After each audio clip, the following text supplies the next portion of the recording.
কিয়ামতের দিনে সবাইকে যখন জান্নাত সবাই যখন জান্নাত তালাশ করবে, ঠিক সেই সময় কেবল এক শ্রেণীর সুন্নি মানুষের নিকট জান্নাত নিজে এসে ধরা দিবে। ইসলামের আলোকে বিস্তারিত জানতে চাই, কোত্থেকে এসব পান আপনার আল্লাহ জানে। জান্নাত নিজে এসে ধরা দিবে, জান্নাতের ঠেকা পড়ছে। জান্নাতটা তো মায়ের হাতের মোয়া, হ্যাঁ, মামুর ভাইয়ের আবদার, যেটা নিজে এসে ধরা দিবে। যেখানে নবীজি আল্লাহর কাছে দোয়া করতেন, আল্লাহুম্মা ইন্নী আসআলুকাল জান্নাহ, আল্লাহ আপনার কাছে আমি জান্নাত চাই, ওয়া মা কাররাবা ইলাইহা মিন কাউলিন ওয়া আমাল, এবং সে আমলের তৌফিক চাই যে আমল করলে জান্নাতের কাছে যেতে পারবো, যে আমলটা জান্নাতের কাছে নিয়ে যাবে। এটা দোয়া করছেন কে? নবীজি সাল্লাল্লাহু আলাইহি সাল্লাম। আল্লাহুম্মা ইন্নী আসআলুকাল জান্নাতা ওয়া মা কাররাবা ইলাইহা মিন কাউলিন আও আমাল, আল্লাহ সেই কথা সেই কাজ আপনি আমাকে করান, সেই কাজের পথে আমাকে গাইড করেন, সেই কাজগুলো করার তৌফিক দেন যেগুলো করলে জান্নাতের কাছে আমাকে নিয়ে যাবে।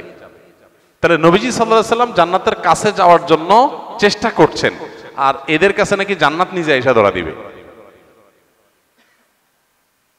সীমালঙ্ঘন, বাড়াবাড়ি, এগুলো খ্রিস্টানদেরকে ভ্রান্ত করেছে। নবীজি সাল্লাল্লাহু আলাইহি সাল্লাম বলেছেন, লা তুতরুনি কামা আতরাতিন নাসারা ইবনে মারইয়াম, খ্রিস্টানরা যেরকম ঈসা আলাইহিস সালাম সম্পর্কে বাড়াবাড়ি করতে করতে গোমরা হয়ে গেছে, তোমরা আমাকে নিয়ে এরকম বাড়াবাড়ি করবা না। নবীজি তার শানে এটা বলেছেন।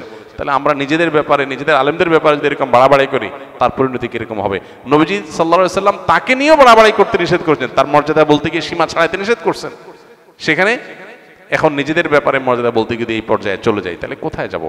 অনেক ভাইরা আছেন বিবেক খরচ করেন না এই জিনিসগুলো, যে ধরনের কথা অনেক গর্হিত কথা, হ্যাঁ, বিশেষ করে ধারণা করে কোনো মন্তব্য করা। তাহসাবুনাহু হাইয়িনা ওয়া হুয়া ইনদাল্লাহি আযীম, আল্লাহ বলেছেন তোমরা এগুলোকে খুব হালকা কথা মনে করো, আল্লাহর কাছে এগুলো অনেক বড়। বিশেষ করে কারো সম্পর্কে কোনো মন্তব্য ধারণা করে করা। তো যাই হোক, এ ধরনের বিষয় অবশ্যই গর্হিত কথা। এরকম কোনো কথা নেই যে কিয়ামতের দিন জান্নাত কারোর কাছে আসবে না, জান্নাতের ঠেকা পড়ে না এরকম। সবাই জান্নাতে যাওয়ার জন্য পাগল পড়া থাকবে, লালায়িত থাকবে, ব্যাকুল থাকবে, অস্থির থাকবে, পেরেশান থাকবে। নবী রাসূলগণ আল্লাহ রাব্বুল আলামিনের কাছে কিয়ামতের দিন অনেকেই সন্ত্রস্ত থাকবেন, পেরেশান থাকবেন। বিভিন্ন হাদিস দ্বারা সেটা বোঝা যায়। তাদের হালত যখন এরকম হবে, সেখানে আপনার বিশেষ কোনো এই যুগের কোনো মানুষ তিনি তার কাছে জান্নাত বা তাদের কাছে জান্নাত আগে আইসা ধরা দিবে, এটা খুবই জঘন্য কথা এবং ভুল কথা। প্রকৃত আহলুস সুন্নাহ ওয়াল জামাতের অনুসারী কারা জানিয়ে ধন্য করবেন। আহলুস সুন্নাহ ওয়াল জামাত এর মানুষদের মৌলিক এবং মোটা দাগে পরিচয় হলো, আহলুস সুন্নাহ মানে হলো যারা নবী সাল্লাল্লাহু আলাইহি সাল্লামের সুন্নাহকে বিশ্বাস করে। মোটা দাগে সুন্নাতে রাসূলের আলোকে যারা চলে, শুধু কোরআন নয়, কোরআনের পাশাপাশি সুন্নাতে রাসূলকেও তারা জীবন বিধান হিসাবে গ্রহণ করে এবং সেটাকে অনুসরণ করে চলে। যারা সুন্নাতকে অস্বীকার করে, সুন্নাতকে মানে না, শুধু কোরআনকে মানার কথা বলে, এরা আহলুস সুন্নাহ না। এরা মূলত মুনকিরে হাদিস, হাদিস অস্বীকারী, যাদেরকে আহলে কোরআন বলা হয়। এটা একটা ভ্রান্ত ফিরকা এবং কোন কোন ক্ষেত্রে এই যে সুন্নাতের প্রতি অবজ্ঞা, সুন্নতকে বর্জন করা, এটা আমাদের সমাজে দিন দিন এত বেশি বেড়ে চলেছে যে এইটা আমাদের অনেককে আধুনিক ইসলাম চর্চার নাম দিয়ে ভয়ঙ্কর একটা জায়গায় নিয়ে যাচ্ছে। এটা সুস্পষ্টভাবে ঈমান থেকে খারিজ করে দেয় মানুষকে। যদি কেউ সুন্নতে রাসূলকে এর প্রামাণ্যতাকে অস্বীকার করে, সে মুসলমানই থাকে না। খুব ভয়াবহ একটা ব্যাপার। আর আহলুস সুন্নাহ হলো যারা কোরআনের পাশাপাশি সুন্নতে রাসূলকে জীবন বিধান হিসাবে গ্রহণ করে। আর ওয়াল জামাআ মানে হলো জামাআতুস সাহাবা, সাহাবীদের জামাত বা সাহাবা ইকরামের প্রতি যাদের শ্রদ্ধা আছে, ভালোবাসা আছে, তাদের প্রতি স্বীকৃতি আছে, অনুসরণ করে সাহাবা ইকরামকে। এরা হলো আহলুস সুন্নাহ ওয়াল জামাআ। অর্থাৎ একদিকে রাসূল আকরাম সাল্লাল্লাহু আলাইহি ওয়াসাল্লাম সুন্নাহকে তারা মানে, আর অপরদিকে সাহাবা ইকরামের ব্যাখ্যা বিশ্লেষণ, মোটা দাগে সাহাবা ইকরামকে অনুকরণীয় মনে করে। হ্যাঁ, ইন্ডিভিজুয়ালি ব্যক্তিগতভাবে কোনো ব্যক্তি সাহাবীর কোনো ভুল হতে পারে, কিন্তু মোটা দাগে মৌলিকভাবে সাহাবা ইকরাম তারা কোরআন হাদিসের ব্যাখ্যার জন্য সবচেয়ে উপযুক্ত ব্যক্তি এবং তাদেরকে অনুসরণ করে। সেক্ষেত্রে এটা হলো আহলুস সুন্নাহ জামাতের পরিচয় মোটা দাগে। এর বাইরে আসল জামাতের বৈশিষ্ট্য, তাদের আলামত, তাদের বিশ্বাস বিস্তারিত, এগুলো নিয়ে অনেক ছোট বড় বই পুস্তক লেখা আছে বিস্তারিত, সেগুলোতে আমরা দেখে নিতে পারবো ইনশাআল্লাহ। কোরবানির সাথে আকিকা করা যাবে কিনা? কোরবানি করলেন, একই দিনে আকিকা করলেন, জায়েজ আছে, হতে পারে, কিন্তু অবশ্যই আকিকার একটা নির্দিষ্ট সময় আছে, ওই সময় করাটাই উত্তম। ধরেন মানুষের জন্মের কত নম্বর দিনে আকিকা করা সুন্নাত? 7ম দিনে, কোন কোন হাদিসে 14তম বা 21তম দিনে কোথাও আছে। এটা হলো আকিকার একটা সময়। এটা মিস হয়ে গেলে তখন অপশন আছে, পরে করলেও হবে, কিন্তু ইচ্ছাকৃতভাবে এটাকে মিস করে কোরবানির জন্য অপেক্ষা করার তো কোনো যুক্তি নেই। কোরবানির যেরকম একটা সময় আছে, আকিকারও কি আছে? সময় আছে। আপনি বিলম্ব করে ওই পর্যন্ত নিয়ে গেছেন, সেটা তো অবশ্যই একটা ভালো কাজের লঙ্ঘন হলো, অন্তত মোস্তাহাবের খেলাফ তো অবশ্যই হলো। তো এটা অনুত্তম সন্দেহাতীতভাবে। বাকি একই গরুতে আকিকা এবং কোরবানি দুইটা নিয়ত করলে সেটা হবে কিনা, এটাই না আমাদের মতো পার্থক্য আছে।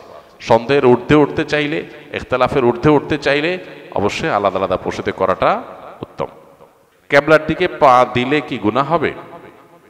কেবলার দিকে পা লম্বা করে কেউ ঘুমাইলেন, শুইলেন, বসলেন, এটা গুনাহ হবে কিনা? তো এই বিষয়ে ওলামায়ে আহনাফের মতে এটা মাকরুহ, অনুচিত। কেবলার প্রতি সম্মান প্রদর্শনের অংশ হিসাবে এটা করা উচিত নয়। কারণ নবী করিম সাল্লাল্লাহু আলাইহি সাল্লাম কেবলার দিকে ফিরে পেশাব পায়খানা করতে নিষেধ করেছেন, পরিষ্কার হাদিস রয়েছে। এটা কেন নিষেধ করেছেন? নিশ্চয়ই কেবলার প্রতি সম্মান প্রদর্শনের খাতিরে।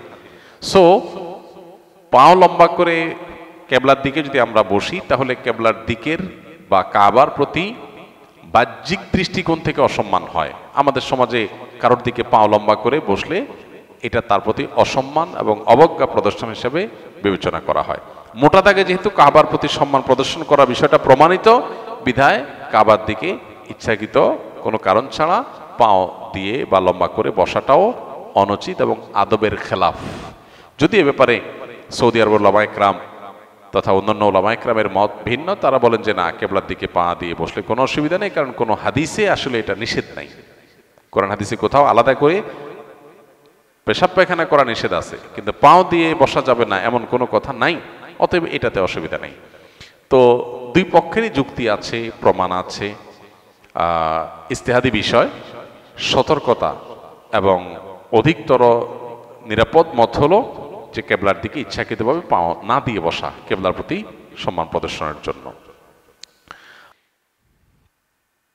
বর্তমান জামানায় ইসলামিক গজলের মধ্যে বিভিন্ন থাম্বনেল ইউজ করা হয়, যা অনেকটা বাদ্যযন্ত্রের মতো। এই ধরনের গজল শোনা বা অনলাইনে রিলিজ দেওয়া জায়েজ হবে কিনা? থাম্বনেল যেটা, এটা তো একটা পিকচার, এখানে বাদ্যযন্ত্রের ছবি দিলেই ওইটা শোনা হারাম হয়ে যাবে না।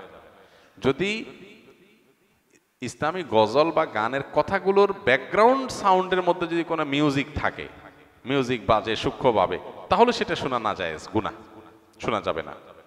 থাম্বনেলের মধ্যে ছবি কি দিছেন না দিছেন, থাম্বনেলে একটা তবলার ছবি দিয়ে দিলেন, কিন্তু ভিতরে প্লে করার পরে ভিডিওটা স্মুথ একদম খালি গলা গাওয়া হয়েছে, সেখানে কোনো মিউজিক্যাল ইনস্ট্রুমেন্ট ব্যবহার করা হয়নি, তো এটা হারাম হবে কেন? মিউজিক শোনা হারাম, মিউজিকের ছবি দেখা কি না, দেখলে হারাম হবে না। বিধায় আপনার থাম্বনেলের ছবি কি আছে না আছে, এটার জন্য ভিডিও হারাম হবে না। তবে হ্যাঁ, আজকাল অনেক আপনার গজল, ইসলামী সঙ্গীত বের হয়েছে যেগুলোতে সূক্ষ্মভাবে মিউজিক আছে, আপনি একটু মনোযোগ দিয়ে শুনলে বোঝা যায় যে মিউজিক ব্যবহার করা হয়েছে, সেগুলো শোনা হারাম।